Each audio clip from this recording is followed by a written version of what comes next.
Hello, ഞങ്ങൾക്ക് interview തന്നില്ലെങ്കിൽ നിന്റെയൊക്കെ സിനിമ റിലീസ് ആകുമ്പോൾ നശിപ്പിച്ച് കളയുന്നതാണ് ചില ഓൺലൈൻ മാധ്യമങ്ങൾ, ഓൺലൈൻ പ്ലാറ്റ്ഫോംസ് പറയുന്നതെന്നാണ് ഇപ്പോൾ ആസിഫ് അലി ഏറ്റവും ലേറ്റസ്റ്റ് ഇന്റർവ്യൂവിൽ പറഞ്ഞിരിക്കുന്നത്. ആ ഇന്റർവ്യൂ നമുക്കൊന്ന് കാണാം. നമ്മൾ ചെയ്യുന്ന കാര്യം പാഷനേറ്റ് ആയിട്ട് ചെയ്യാൻ പറ്റുന്നത് വളരെ കുറച്ച് പേർക്കാണ്. ഇപ്പം നമുക്ക് തന്നെ പല സമയത്ത് നമ്മൾ പലർക്കും ഇൻ്റർവ്യൂ തരില്ല എന്ന് പറയും. പക്ഷേ ഇതിൻ്റെ അതൊരു ഓൺലൈൻ ഭീഷണി വരെ അതായത് ഞങ്ങളുടെ പേജിന് ഇൻ്റർവ്യൂ തന്നില്ലെങ്കിൽ റിലീസ് കഴിഞ്ഞാൽ അറിയാലോ എന്നുള്ളൊരു ഭീഷണി വരെ ഇൻഡയറക്ട്ലി ഓർ ഡയറക്ട്ലി നമ്മൾ ഫേസ് ചെയ്യാറുണ്ട്. അപ്പോൾ അത് അങ്ങനെയൊക്കെ വരുമ്പോഴാണ് മുമ്പൊക്കെ സിനിമാക്കാർ അങ്ങോട്ട് ചെല്ലുമായിരുന്നു മാധ്യമങ്ങളുടെ അടുത്ത്, പത്രസ്ഥാപനങ്ങളുടെ അടുത്ത്, ഓൺലൈൻ മീഡിയാസിന്റെ അടുത്ത് ഞങ്ങളുടെ സിനിമ ഒന്ന് പ്രൊമോട്ട് ചെയ്യണം, ഞങ്ങളുടെ സിനിമയ്ക്ക് മാക്സിമം റീച്ച് ഉണ്ടാക്കി തരണം എന്നൊക്കെ പറഞ്ഞ്. പിന്നെ സംഭവം മാറി തുടങ്ങി. ഇപ്പൊ കാണുന്ന മൊബൈലുള്ളവന്മാരെല്ലാം മീഡിയക്കാരാണല്ലോ, കാണുന്ന മൊബൈലുള്ളവന്മാരെല്ലാം യൂട്യൂബേഴ്സ് ആണ്, എന്നെ പോലെ തന്നെ. അപ്പോൾ ആൾക്കാരുടെ എണ്ണം കൂടിയപ്പോൾ ഇവർ എവിടെയൊക്കെ ഇന്റർവ്യൂ കൊടുക്കണമെന്ന് സിനിമാക്കാർക്ക് തന്നെ അറിയാൻ പറ്റാതായി. അപ്പോൾ ഇവർക്ക് പ്രത്യേകിച്ച് അങ്ങോട്ട് കാശ് കൊടുക്കണമെന്ന് നിർബന്ധമില്ല. മീഡിയക്കാർ അല്ലെങ്കിൽ ഓൺലൈൻ മഞ്ഞപ്പത്രക്കാരെല്ലാം കൂടെ ഇങ്ങോട്ട് തന്നെ വന്നോളും. ഇപ്പൊ ഇങ്ങനെ കൂടി വന്നപ്പോൾ എത്രയെന്നും പറഞ്ഞാണ് ഇവർ ഒരു സിനിമയ്ക്ക് വേണ്ടി ഇന്റർവ്യൂ എടുക്കുന്നത്. അപ്പോൾ ഇന്റർവ്യൂ കൊടുത്തില്ലെങ്കിൽ നിന്റെ സിനിമ വെളി ഇറങ്ങട്ടെ, നിനക്ക് പണി തരും, നിന്റെ സിനിമയ്ക്ക് പണി തരും എന്ന രീതിയിൽ ചില പത്രക്കാർ, ചില ഓൺലൈൻ യൂട്യൂബ് ചാനലുകൾ പറഞ്ഞു എന്നാണ് ആസിഫ് അലി പറഞ്ഞത്. സത്യം ആയിരിക്കുമെന്ന് നമുക്ക് വിശ്വസിക്കാം. ഏതായാലും ഇങ്ങനെയുള്ള സാധ്യത നമുക്ക് തള്ളിക്കളയാനാവില്ല. ഇപ്പോൾ യൂട്യൂബ് എന്ന് പറയുന്നത് ഇപ്പോൾ ഒരു മാഫിയ പോലെ വളർന്നുകൊണ്ടിരിക്കുകയാണ് ചില യൂട്യൂബർമാർ. എസ്പെഷ്യലി ഇപ്പോൾ തന്നെ 2 ദിവസമായിട്ട് കത്തി നിൽക്കുന്ന ഒരു വിവാദം നമ്മുടെ വോയിസ് റെക്കോർഡ് വിൽപ്പനയാണല്ലോ. ആൾക്കാരെ സുഹൃത്തുക്കളാക്കിയിട്ട് ആൾക്കാരുടെ അടുത്ത് സുഹൃത്ത് ആയിട്ട് ചെന്നിട്ട് സുഹൃത്തായെന്ന രീതിയിൽ അഭിനയിച്ചിട്ട് ചില യൂട്യൂബർമാരടുത്തും ചില ഫേമസ് ആയിട്ടുള്ളവരടുത്തും സുഹൃത്തായിട്ട് അഭിനയിച്ചിട്ട് അവർ അബദ്ധത്തിൽ പറയുന്ന കാര്യങ്ങൾ റെക്കോർഡ് ചെയ്ത് വെച്ചിട്ട് അവരെ തന്നെ കരിവാരി തേക്കുക, അല്ലെങ്കിൽ പുറത്തു വിടുമെന്ന പേരിൽ അവരിൽ നിന്ന് ഭീഷണിപ്പെടുത്തി പണം തട്ടുക. ഇതൊക്കെയാണ് ഇപ്പോൾ യുവന്മാർ ചെയ്തുകൊണ്ടിരിക്കുന്നത്, ചില യൂട്യൂബർമാർ ചെയ്തുകൊണ്ടിരിക്കുന്നത്. അപ്പോൾ ആ ഗണത്തിലേക്കാണ് ഈ ഭീഷണിയും വരുന്നത്. അപ്പോൾ ആസിഫ് അലി ഇങ്ങനെ പറയുന്നുണ്ടെങ്കിൽ അദ്ദേഹത്തിന് അത് നേരിട്ടിട്ടുണ്ടാവും, അദ്ദേഹം ഇത് അനുഭവിച്ചതായിരിക്കും.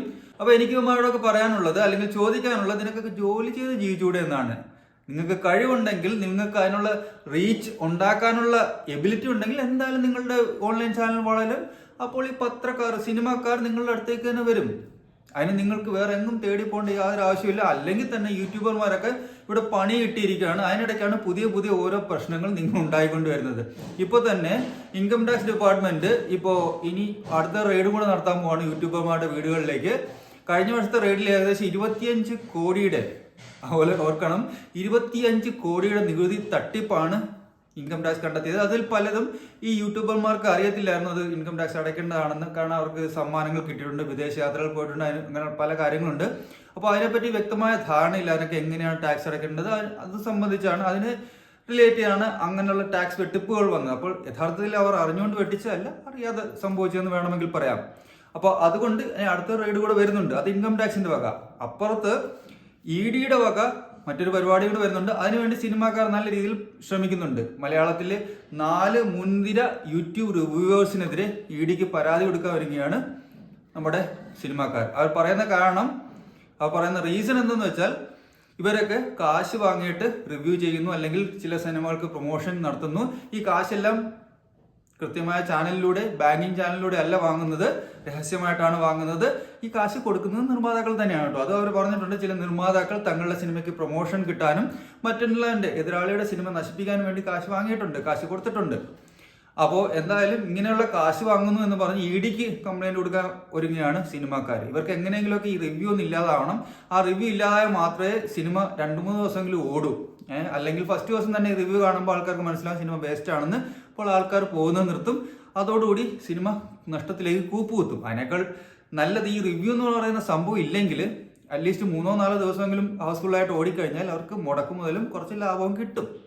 അത് തന്നെയാണ് ഇവിടെ ഉദ്ദേശം. എങ്ങനെയെങ്കിലും റിവ്യൂ നിർത്തിക്കുക, അതാണ് ഇവിടെ ലക്ഷ്യം. അതിനുവേണ്ടി ഹൈക്കോടതിയിൽ പോയി ഹൈക്കോടതി അമിക്കസ് ക്യൂറി വെച്ചു. അമിക്കസ് ക്യൂറി കുറച്ച് നിർദ്ദേശങ്ങൾ കൊടുത്തു. പക്ഷെ അതൊക്കെ പ്രാക്ടിക്കൽ അല്ല യഥാർത്ഥത്തിൽ. കാരണം മാധ്യമ സ്വാതന്ത്ര്യം, അഭിപ്രായ സ്വാതന്ത്ര്യമൊക്കെ ഈ രാജ്യത്തുള്ളതാണ്. അതൊന്നും അത്ര പെട്ടെന്ന് നിർത്താൻ ഒരു കോടതിക്കും പറ്റില്ല. അതൊക്കെ ഭരണഘടനയിലുള്ള കാര്യങ്ങളാണ്. അല്ലെങ്കിൽ ഭരണഘടന തന്നെ തിരുത്തി എഴുതേണ്ടി വരും ഈ സിനിമാക്കാർക്ക് വേണ്ടി.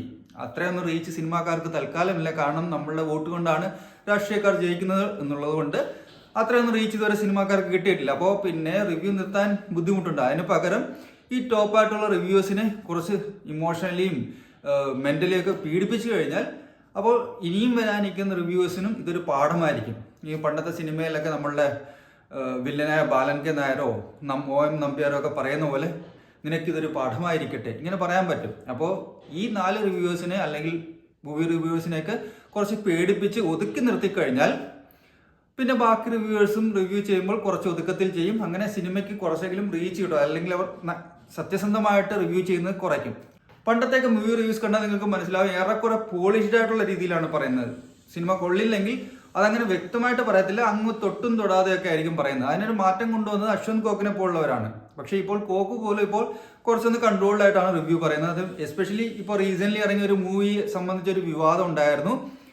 അതിന്റെ പ്രൊഡ്യൂസർ കേസ് കൊടുക്കുമെന്ന് പറഞ്ഞു, അതിന്റെ പ്രൊഡ്യൂസർ എന്തൊക്കെയോ ചെയ്യുമെന്നൊക്കെ പറഞ്ഞിരുന്നു. അതിനുശേഷം എന്തായാലും കേസ് വന്നിട്ടാണ് എന്തായാലും അതിനുശേഷം അശ്വന്ത് കോക്കിന്റെ റിവ്യൂസിന് കുറച്ചൊരു മൂർച്ച കുറഞ്ഞിട്ടുണ്ടെന്നുള്ളത് സത്യമാണ്. അതുപോലെ തന്നെ നല്ലതല്ലാത്ത സിനിമയും കക്ഷി അത്ര നല്ലതല്ലാത്ത രീതിയിൽ പറയുന്നില്ല, സത്യസന്ധമായിട്ട് പറയുന്നില്ല. ഇപ്പോൾ അടുത്തിറങ്ങിയ 2-3 സിനിമകൾ ഒരു ഗുണവുമില്ലാത്തതായിരുന്നു, എന്നിട്ടും കക്ഷി അതിനെയൊക്കെ കുഴപ്പമില്ലാത്ത രീതിയിലാണ് റിവ്യൂ ചെയ്തിരിക്കുന്നത്. അപ്പോൾ നമുക്ക് കൺഫ്യൂസ്ഡ് ആവും. അശ്വന്ത് കോക്ക് പറയുന്നത് കണ്ട് വിശ്വസിച്ച് പോകണോ വേണ്ടോ എന്നുള്ള കൺഫ്യൂഷൻ നമുക്ക് ഉണ്ടാകാൻ സാധ്യതയുണ്ട്. അപ്പോൾ ഇങ്ങനെ റിവ്യൂവേഴ്സിനെ ഒതുക്കി കഴിഞ്ഞാൽ ഈ സിനിമാക്കാർക്ക് അറ്റ്ലീസ്റ്റ് കുറച്ച് കൂടുതൽ ആൾക്കാരെ പറ്റിക്കാൻ പറ്റും, അങ്ങനെ കുറച്ച് ലാഭം ഉണ്ടാക്കാൻ പറ്റും എന്നുള്ളതാണ് കാര്യം.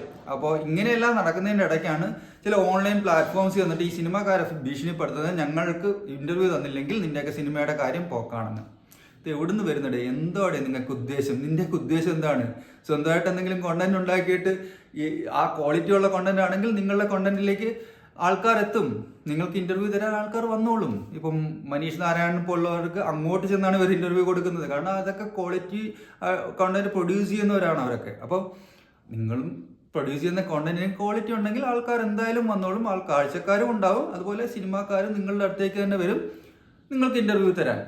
അതുപോലെ ആസിഫ് അലി പറഞ്ഞ മറ്റൊരു കാര്യം ഇതാണ്, ഞാൻ വീണ്ടും ആ വിഷയം എടുത്തിരുന്നല്ലേ, ഞാൻ പണ്ട് ഇറിറ്റേറ്റഡ് ആയ ഒരു ചോദ്യമാണ്, ഭാര്യ അറിയാതെ ഏറ്റവും അവസാനം ചെയ്തൊരു കള്ളത്തരം ഏതാണ്? പണ്ടൊക്കെ ഇന്റർവ്യൂസും ഒക്കെ ക്ലിക്ക് ആവുന്ന അല്ലെങ്കിൽ കൂടുതൽ പേരിലേക്ക് എത്തുന്നതും അതിന്റെ ഗുണം കൊണ്ടായിരുന്നു, ആ ക്വാളിറ്റി ക്വസ്റ്റ്യൻസും ഉണ്ടായിരുന്നു, ക്വാളിറ്റി ആൻസേഴ്സും ഉണ്ടായിരുന്നു.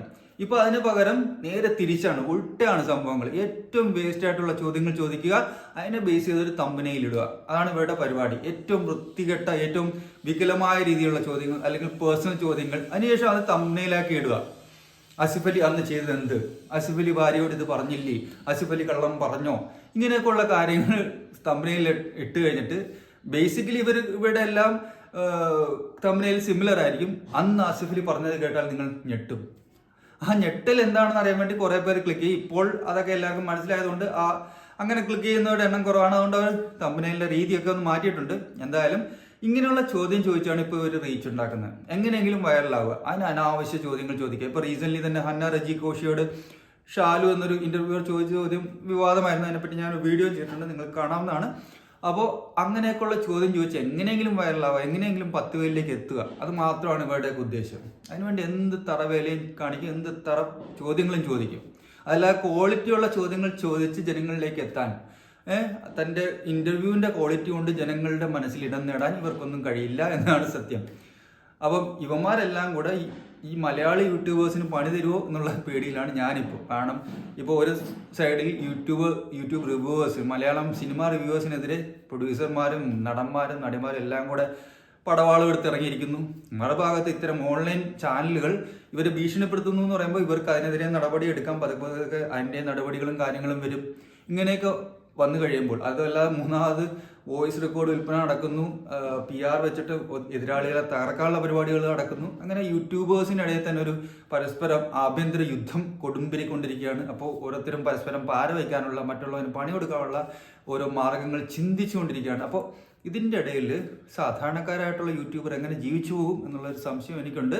അതോടൊപ്പം തന്നെ ഈ യൂട്യൂബ് ഇൻഡസ്ട്രി, മലയാളത്തിലെ യൂട്യൂബ് ഇൻഡസ്ട്രി തന്നെ ഇവന്മാരെല്ലാം കൂടെ ചേർന്ന് നശിപ്പിക്കുമെന്നുള്ള പേടിയാണ് ഇപ്പോൾ ഉള്ളിൽ.